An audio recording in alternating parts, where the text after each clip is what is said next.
백두산에서 연변자치주로 넘어가다 보면 여기 휴게소가 하나 나오는데 이 휴게소는 연변에서 넘어갈 때도 보통 여기서 쉬고 저쪽 백두산에서 연변 쪽으로 넘어갈 때도 쉬는 휴게소입니다. 그 휴게소 뒤쪽에 보니까 처음에 저는 이게 뭔지 잘 몰랐어요. 뒤에 보니까 이렇게 장백산 233 기지 이렇게 돼 있더라고요. 그래서 지금 무엇이 처음에는 뭔가 해서 한참 그러니까 궁리를 해봤는데 이게 이제 그러니까 우리 장례삼 키우는 데입니다. 그러니까 이쪽에서 이제 당연히 산이니까 장례삼이 많이 나겠죠. 그래서 직접 산삼은 아니고 장례삼이 많이 납니다. 이 장례삼이 많이 나오고 그래서 장례삼도 하나씩 사가지고 오라고 그러는데 뭐 그런 하여튼 이 장례삼 산지입니다. 자, 이제 그러면 연변조선족 자치주로 넘어가 보겠습니다. 연변조선족 자치주는 이렇게 이제 중국 지도를 다시 보면 여기에 보일지 모르겠는데 중국 지도는 우리가 잘 보면 뭐 이게 생긴 게 꼭 그 수탉처럼 생겼죠. 여기 이제 수탉의 벼슬이라고 한다면 이쪽이 꼬리 그리고 요 밑에가 이제 거의 발까지 그러니까 그 하이난 섬이 발에 해당되는 이런 모양이고 딱 수탉까지 생겼어요. 근데 이 조선족 자치주가 수탉의 그 입 주둥이에 해당됩니다. 특히 이제 그 중에서도 여기 그러니까 훈춘이 바로 그러니까 입구가 되는 거죠. 그래서 이게 어떻게 볼지 모르겠는데 중국으로서는 상당히 그러니까 좀 깝깝하지만 요 동해 쪽으로 넘어가는 그 지역이 바로 동해에 접하지 못하고 있습니다. 못하고 있고 수로가 두만강 마지막 부분은 러시아와 북한이 공유를 하고 있는 지역이어서 중국은 사실 입구가 있지만 입구는 바로 그 바다까지 못 가는 이런 지역이고 조선 연변족 자치주는 이렇게 그러니까 바로 들어가는 입 주둥이에 해당된다 이렇게 보시면 될 것 같아요. 그래서 요 모양이 돼 있고 이 연변조선족 자치주는 이쪽에서도 길림에서도 사실 상당히 오지 여기 바이산시가 있는데 바이산시와 더불어 가장 오지에 속한 그런 지역이죠. 인구가 20만 명 정도, 230만 명 정도 된다고 나오고 있고 이 2010년 통계인데 뭐 지금 정확하게 통계는 모르겠습니다. 그렇지만 아마 이 지역이 크게 발전하지 않았기 때문에 크게 인구 변동이 많지는 않을 거라고 봐요. 그래서 220만에서 230만 정도 되고 한족이 그러니까 조선족이 32% 정도 되는 걸로 통계가 잡혀 있습니다.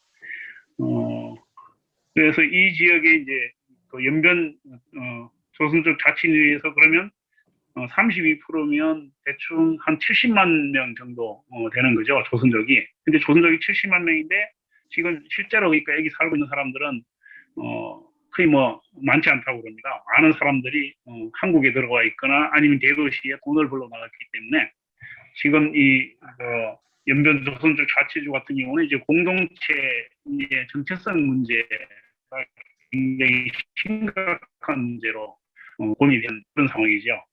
뭐 제가 여행을 갔을 때도 그러니까 가이드도 그런 얘기를 했고 그곳에 보면 우리가 그러니까 60년대 70년대에 그 이촌 향로 그래서 농촌을 떠나서 도시로 돈을 벌러 떠났던 것처럼 곳곳에 보면 이 버려진 그 농촌 폐가들이 용정이나 뭐 이런 쪽에 가보면 보였고 실제로 이제 많은 젊은 사람들이 자식을 부모한테 맡기고 할아버지 할머니한테 애들을 맡기고 대도시로 돈을 벌러 가거나 아니면 한국으로 돈을 벌러 떠난 이런 상황이어서 교육 문제가 굉장히 심각한 문제라고 얘기를 했고 연변에서 이제 가장 연변 조선족 자치주는 중국 내에 55개 민족 중에서 소수민족 중에서 가장 먼저 1952년에 가장 먼저 조선족 자치주를 만들었던 민족이고 사실 그 소수민족 중에서 교육 수준도 가장 높고 문화 수준도 높고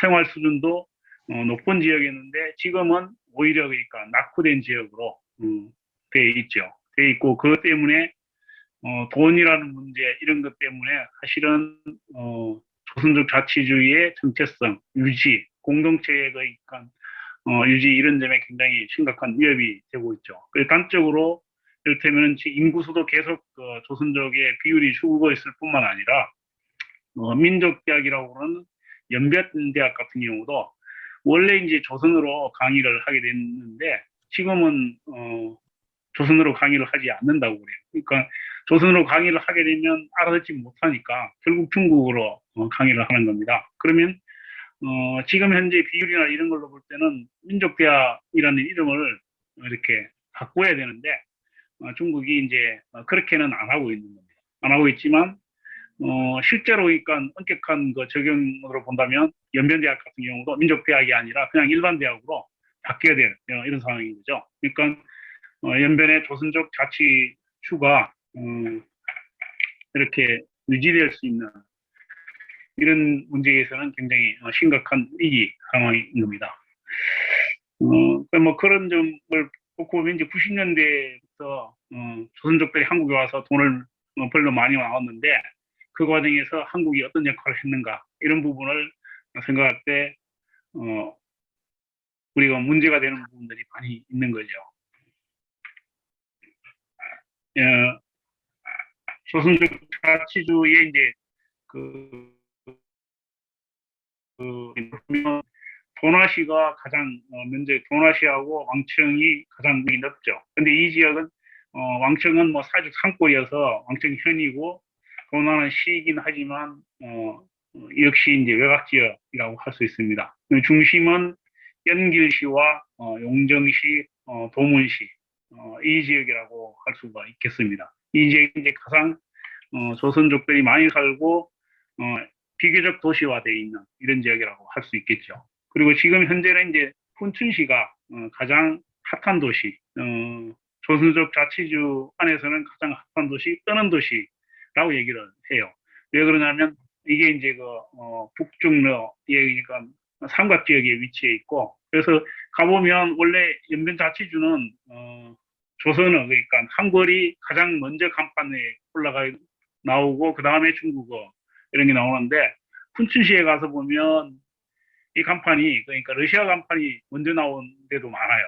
그러니까 그만큼 이 도시가 복잡한 그러니까 이 국경 도시다 이런 느낌을 가질 수 있다는 거죠. 그리고 춘천에는 특구가 만들어져서 그러니까 한참 지금 이제 개발되고 있는 그런 지역입니다. 그런 지역이고 이게 이제 바로 동해로 가는 관문이기 때문에 그런 의미가 있는 거죠. 그리고 안도는 바로 이제 백두산하고 붙어 있는 지역이고 이 백두산의 일부라고 할 수 있죠. 가장 가까운 곳이고 흐릉은 아까 우리가 있었던 청산리가 있었던 그 지역입니다.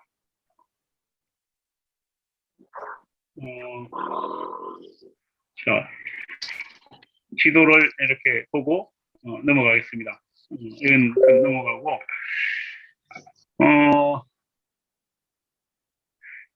이게 이제 그러니까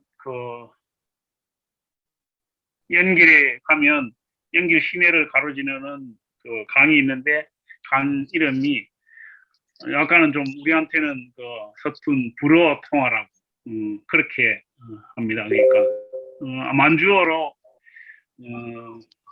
버드나무가 있는 강 뭐 이런 거라고 얘기를 해요. 예, 제가 그때 이 사진을 찍었을 때 이제 비가 좀 많이 와가지고 강물이 상당히 불어난 상태였는데 보니까 이 주변에 그러니까 비교적 관장이나 이런 게 정리가 잘 돼 있더라고요. 잘 돼 있는데 그래서 우리 그러니까 한 중부도시에 깨끗하게 그러니까 강변을 정리해 놓은 그런 지역 같은 느낌이 돼 있고 보면 이렇게 운동을 할 수도 있고 그렇다고 그래요. 그리고 이제 연길이 조선족들이 한국에서 돈을 많이 돈을 벌어서 가가지고 초기에는 이제 뭐 제법 괜찮게 벌어서 한몫 잡아서 가서 이쪽에 가게를 낼 수 있는 이런 상황이었는데 지금은 물가가 워낙 많이 올라가지고 뭐 집 사거나 이런 게 거의 힘들다고 그럽니다. 이 지역도 굉장히 물가가 많이 오르고 많이 올랐다고 그래요. 그리고 이제 조선족들이 중국인들하고 좀 차이가 있는 것은 돈 개념이나 이런 게 중국인들보다 훨씬 약간 좀 어떻게 보면 이게 써는 걸 좋아하는 편이죠. 그러니까 뭐 우리 한국 사람도 약간 허세가 있는 편인데 중국인들은 굉장히 돈에 대해서는 철저한 이런 편인데 한국 그 조선족들도 역시 그렇다고 그래요. 허세가 좀 있고 그래서 이를테면 술 먹으면 그 술값 내가 낼게 내가 쓴다 이런 그러니까 약간은 허세와 이런 것들이 좀 있는 편이라고 그래서 그 썸씀이 가장 컸다고 그래요. 그러니까 연길에서 물가도 굉장히 높은 편이고 또 그러니까 뭐이 그 유흥시설이나 이런 것도 많이 발전해 있는 이렇다고 합니다.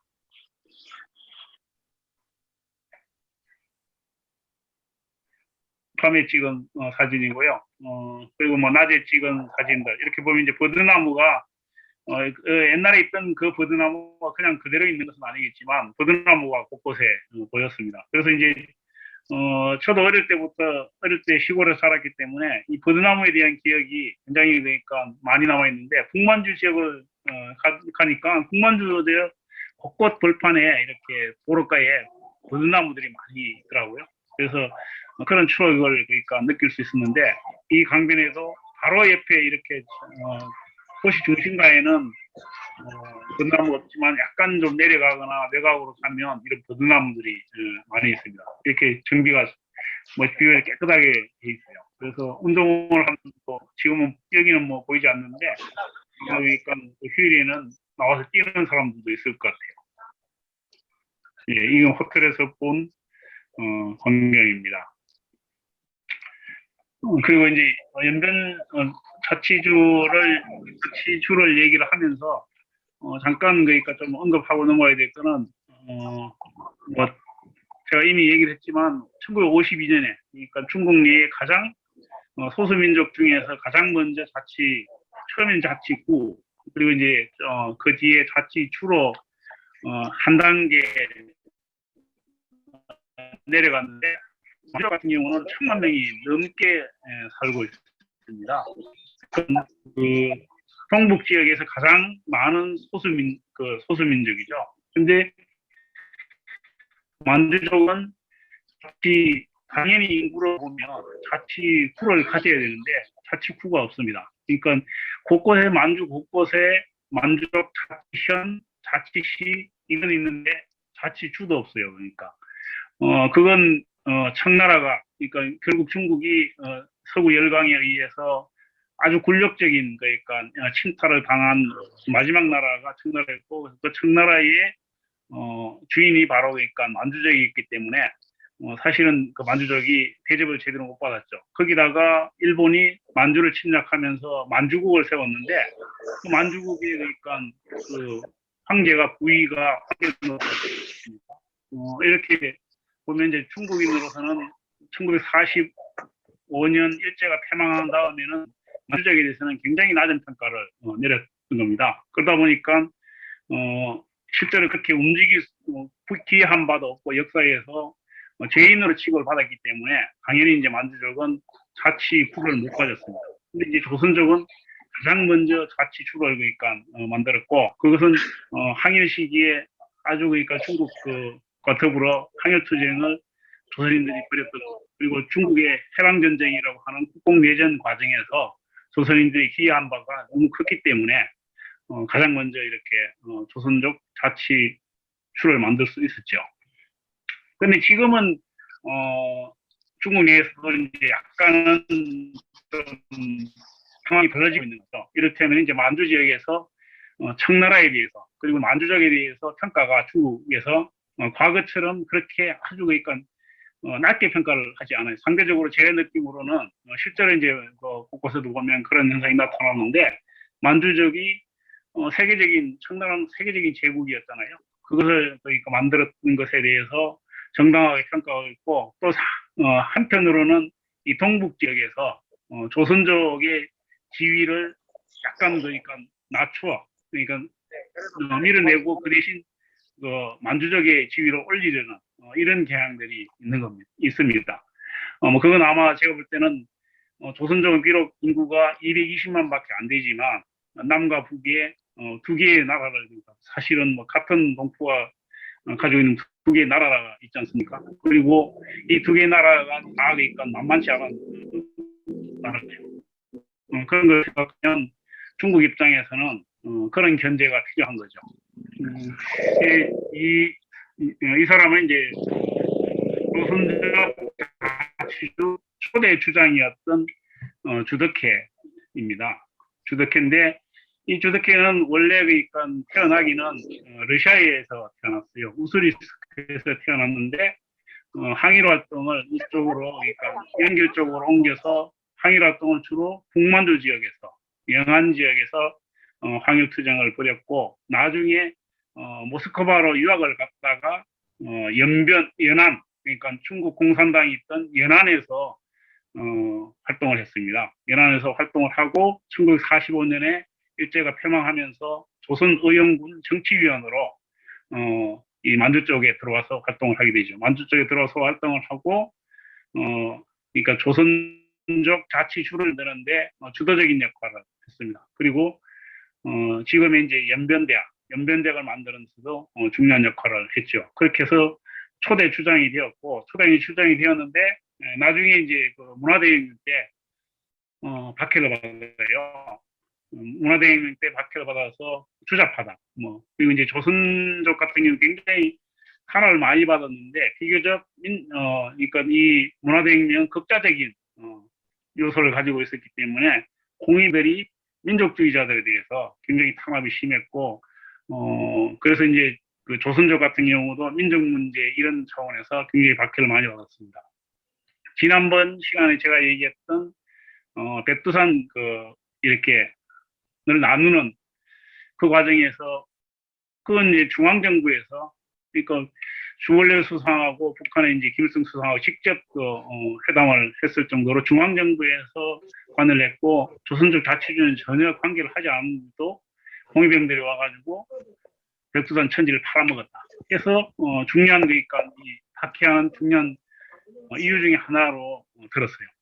그래서 이 주덕회는 어디로 추방을 당하냐면 호북선 쪽으로 추방을 당해서 집단 농장에서 하방해가지고 거기서 농장에서 고생하다가 병사했습니다. 병사하고 그러니까 당연히 이때 이제 문화대혁명 때 많은 사람들이 박해를 받았는데 78년에 복권이 되었어요. 그래서 이 주덕회 이렇게 동상이 지금은 아마 87년에 이게 만들어졌다고 이건 다른 책인데 인민공원이 그 동상이 만들어졌다고 그래요. 요 그러니까 과일은 가면 이제 연변에 있는 굉장히 유명한 과일인데 사과배라고 원래는 배나무에서 시작을 했는데 이게 그러니까 배나무는 따단 지역에서만 사실은 자라잖아요. 그러니까 그 연변 지역 같이 아주 날씨가 습한 지역에서 살아남기 어려웠는데 이게 이제 어떻게 해서 살아남았다고 그래요. 이게 이제 살아남게 하기 위해서 대나무를 가져가 가지고 산에 있던 돌배나무 접목을 시켜서 키웠다고 그러는데 이게 살아남아서 연변 지역의 중요한 과일이 됐습니다. 그래서 나중에 이제 1950년대에 이 과일을 이렇게 측정을 해보니까 단순한 배하고 좀 다른 그래서 사과의 그 속성도 가지고 있는 거다. 이렇게 모양을 보면 사과처럼 생겼고 나중에 익으면 노랗게 바뀌는데 그래서 이름을 사과배라고 이름을 붙였다고 합니다. 그래서 저는 이 사과배를 보면서 그런 생각을 했어요. 이 조선인들이 보면 그 동북쪽에 가서 가장 먼저 쌀농사를 지었잖아요. 그리고 러시아에서 추방을 당해가지고 이 중앙아시아 쪽으로 가서 그러니까 아주 황폐한 그 지역에서도 그 먼 길에서 그러니까 꽃갱이로 괭이로 이렇게 하면서 물길을 내 가지고 그 지역에서도 가장 먼저 쌀농사를 지었다고요. 그러니까 조선인들이 가면 어디서나 그러니까 이렇게 강한 생명력을 발휘했는데 이 사과배가 그런 것을 조선인의 생명력, 강한 생명력을 보여주는 하나의 징표다. 저는 이런 생각을 했습니다. 그리고 제가 아는 어떤 분이 이제 그렇게 자랑을 하더라고요. 이 사과배는 보통 낮이 그러니까 뭐 여름이나 이렇게 먹으면 안 되고 겨울에 이거를 아주 그 얼려놨다가 먹어야 정말 그 제맛을 느낄 수 있다고 그래요. 근데 뭐 그분은 그 연변에 아주 몇 년 동안 한 7년 정도로 사셨는데 그래서 그렇게 자랑을 하더라고요. 그래서 그렇게 자랑을 해서 제가 이 사과배 생각이 나가지고 가이드한테 그러니까 사과배 맛 좀 보자고 그렇게 얘기하니까 사과배 그 마침 그때 사과배가 나올 때여서 가이드가 지나가다가 차를 세워서 두 박스인가 사가지고 우리가 맛을 봤습니다. 먹어봤는데 아주 그러니까 이게 그러니까 우리가 먹는 처럼 달달한 그런 그 과일은 아니에요. 아닌데 제가 그러니까 어릴 때 먹어봤던 약간은 그러니까 그 산에서 먹는 돌배 이런 느낌도 나는데 굉장히 시원하고 괜찮았어요. 혹시 그러니까 겨울에 이 사과배를 맛볼 수 있으면 한번 맛을 보십시오. 그렇게는 쉽지 않을 것 같은데 이게 이제 가면 연변에 연기를 가면 이제 아리랑 그 동산이라고 그래서 여기 조선족 혁명기념관, 박물관, 뭐 민속박물관 이 세 개를 합쳐놓은 박물관이 아주 크게 지어져 있습니다. 지어져 있고 이 박물관 안에는 이제 혁명기념관이니까 혁명 역사, 조선족의 혁명 역사가 기록돼 있고 조선족 자치주 박물관이니까 조선 민족의 민속박물관 역할을 하고요. 조선족 자치주의 역사, 조선족의 역사 이런 것들이 함께 그러니까 잘 관람되어 있습니다. 보면 이렇게 건물을 잘 지어놨어요. 깨끗하게. 안에는 뭐 이렇게 되어 있고요. 보면 이제 이 조선족 그 역사, 민속, 생활 민속, 그 혁명 활동들, 뭐 이런 것들이 이렇게 잘 전시되어 있습니다. 우리가 아는 그 인물들도 많이 볼 수 있죠. 김약연 선생, 이동희, 그리고 홍범도, 서일, 김자진, 뭐 이런 분들입니다. 그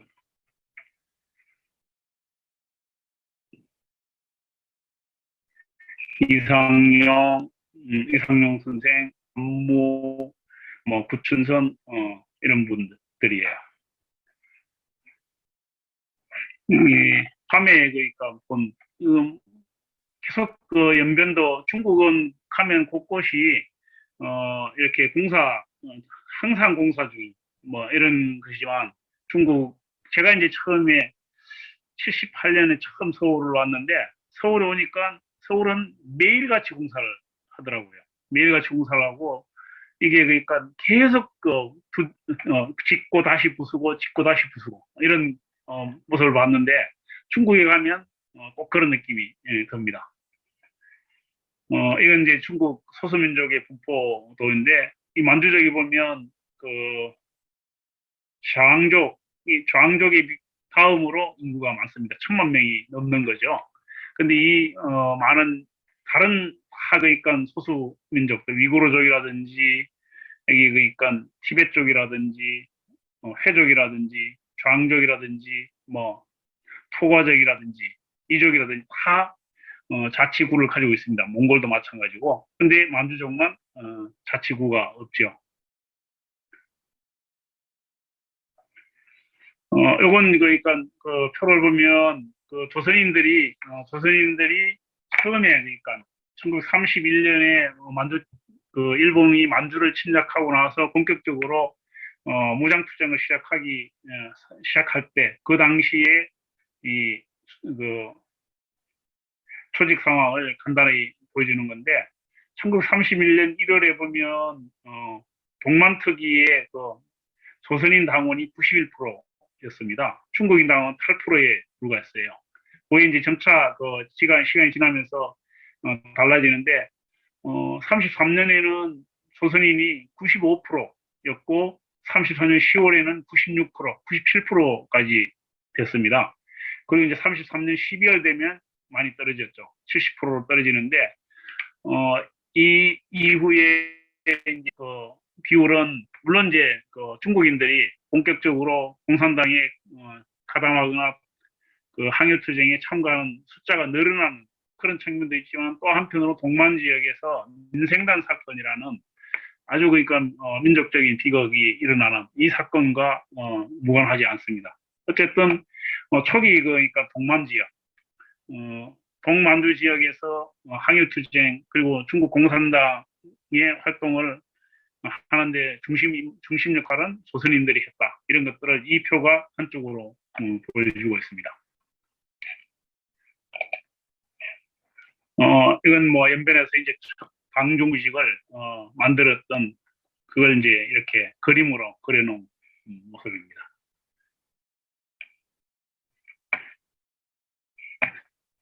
이런 이제 동북 항일연군의 활동을 곳곳에 연변은 무장투쟁을 처음 시작했기 때문에 물론 이제 남만주 지역도 조선인들이 많았고 활동을 많이 했지만 어쨌든 그래도 동만 지역이 가장 많았고 가장 비율이 높았고 가장 먼저 유교 활동을 시작을 했죠. 그래서 동만 지역 곳에 가면 이런 그러니까 그 항일투쟁의 근거지나 출발점이 되었던 그런 것들이 있습니다.